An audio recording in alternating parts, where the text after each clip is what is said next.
Juan Kapitulo 6, versikulo 35. Si Jesus miingon kanila, "Ako mao ang pan nga naghatag sa kinabuhi. Ang muari kanako dili nagayod gutomon, ug ang mutuo kanako dili nagayod uhawon." Ang mga puno Pan sa kinabuhi. maglikon unta sa mong pagtuo ug gagaka kami sa pagtuman sa imong mahal nga kasuguan.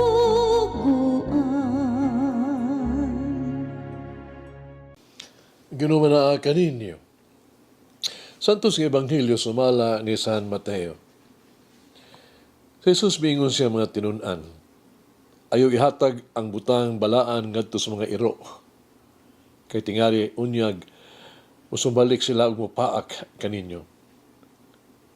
Og ayaw iitsa ang mga perlas ngadto sa mga baboy. Kay kini tunuban lamang nila. Buhata sa uban ang buot ninyo na buhaton nila kaninyo. Kini ang kahulugan sa balaod ni Moises ug sa pagtulun-an sa mga propeta. Sunod ka mo sa sigpit nga pultahan. Kay lapad kaayong pultahan ug sayon ang dalan paingon sa impyerno. Ug kini ang gisulayan, gisubay sa kadaghanan. Apan masigpit ang gahaan, malisod ang dalan paingon sa kinabuhing dayon. Tiyutera, makakaplag ni ini. Ang Ebanghelyo sa Ginoo. Pasalamati ang Ginoo kay siya maayo, ang iyang gugma mulungtad hangtod sa kahangturan. Pasalamati ang Diyos sa tanang mga Diyos, ang iyang gugma malungtaron. Pasalamati ang Ginoo sa mga Ginoo, ang iyang gugma malungtaron.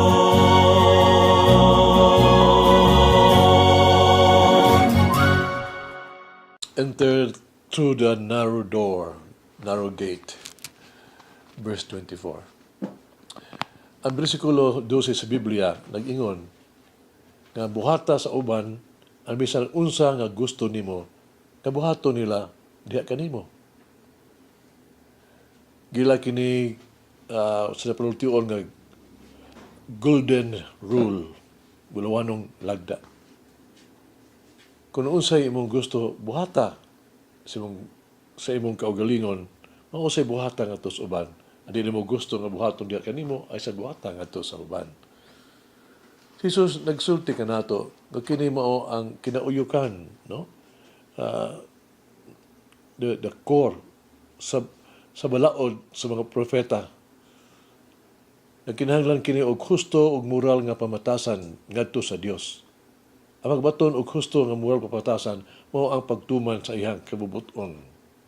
Kung ngano, kini tungod kay ang husto nga kiniya atubangan sa Dios.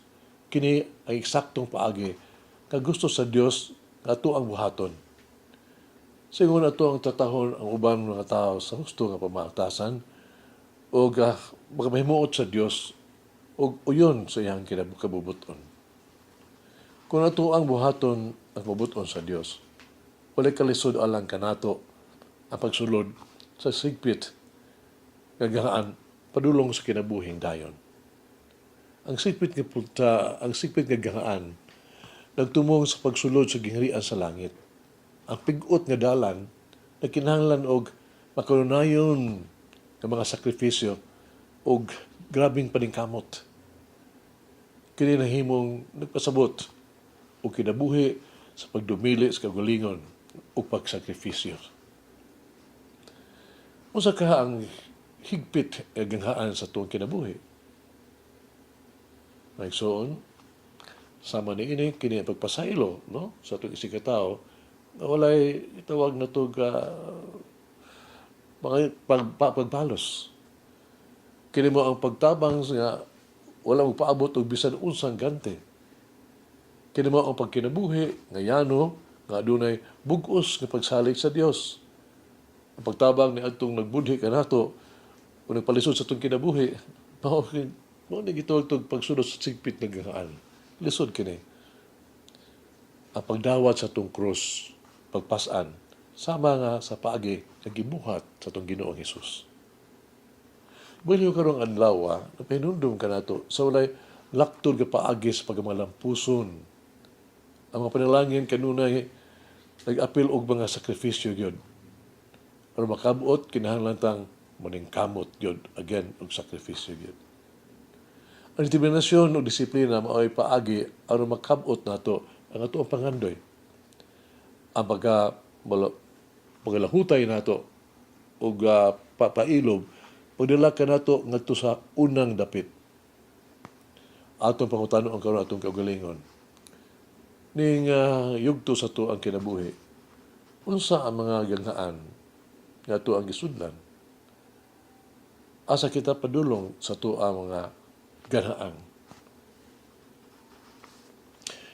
Isugilanon kini makabdasig kaayos kinabuhi sa yugto ni Blessed James Alberiao ni. Nataon na siya itong Abril 4, 1884 sa San Lorenzo Fusano, Italy. Iyon mga ginikanan, debuto kaayo ang Katoliko. Sa iyang kinabuhing pagkapari, bugos siya nga naumol sa misyon sa magmantala kang Jesus kinabuhi sa Ginoo diha sa press, sa print, no, sa libro.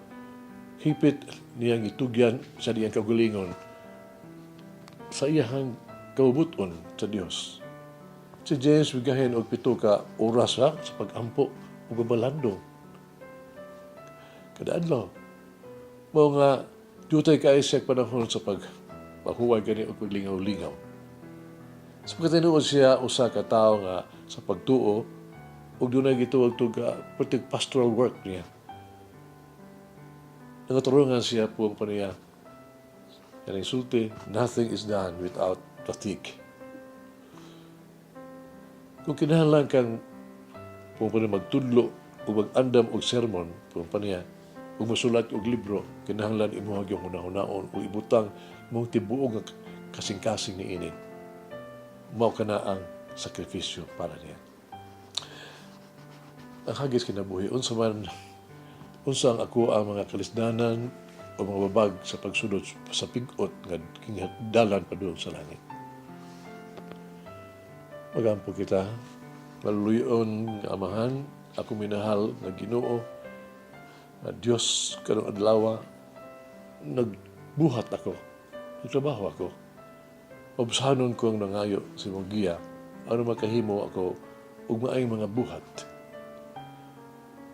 Mag-perform ko maayo, magkahimo ako og mas maayo nga mga butang alang sa uban-usan. Prelipi ako o akong maluluyon nga amahan. Ano ako makalikay sa sala. Di na ako usikan ang mga higayon. Di na ako pasagdan ang ako ang mga katungdanan. Apan sa imong grasya, akong makatiman pag-ayo ko sa mga perlas kay imong gihatag kanako.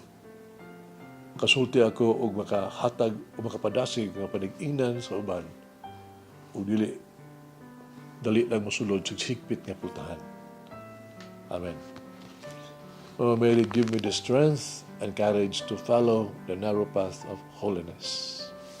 Langyan ng Diyos marigaw sa tanan, mahang anak, Espiritu Santo. Amen. May the Lord of the divine mercy bless us all, heal us from all diseases and suffering. Ayun unta niya kita, tanang mga sakit na sa lawas o sa kalag, body and soul. In the name of the Father, the Son, and of the Holy Spirit. Jesus, I trust in you. Amen. Whoever eats the bread of life